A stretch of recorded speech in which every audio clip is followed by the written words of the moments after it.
Hi, my name is Marshall White, and today I'm going to be discussing the public domain and why it even exists. Before you can understand the public domain, you have to understand copyrights. Copyrights cover art, in a pretty broad sense of it, when there is a tangible medium.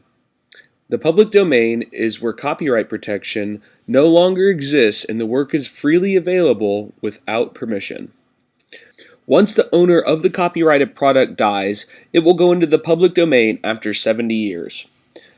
One of the examples of something that currently is in the public domain are Christmas carols. Christmas songs were composed between the 16th and 19th centuries, and therefore would not have even been eligible for copyright because the laws were not yet in place. This has proven to be beneficial to society for a lot of different reasons, but I think that considering these works as public knowledge is quite beneficial. Another example of work in the public domain is traditional church hymns. Again, most of these songs were written long ago and were never eligible for copyright.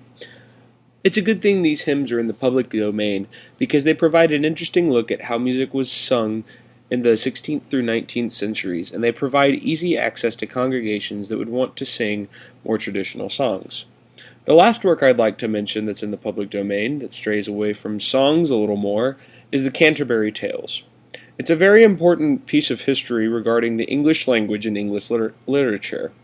The best connection most people would have is the film adaptation of the story The Knight's Tale, done in 2001, dubbed A Knight's Tale.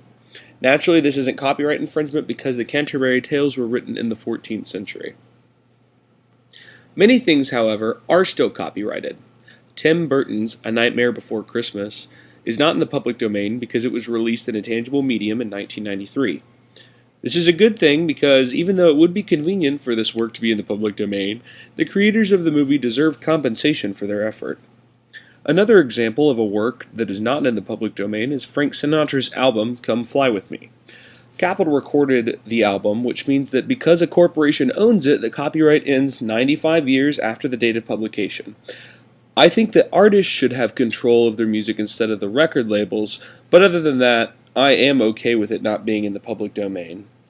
One last example of a work not in the public domain is the game World of Warcraft. Now, most people would probably not consider a video game art, but the United States Constitution does. Released in 2004, World of Warcraft will become available to the public domain in 2099. I completely think this work should remain out of the public domain for this time because the staff put in a lot of hard work to make the game function, and Blizzard should reap the profits as long as possible. Overall, I find that the public domain helps us connect with history a lot better, but as for anything released in modern times, I think the creators of the art should be rewarded for their hard work because if they aren't, who knows how long the artist will keep creating.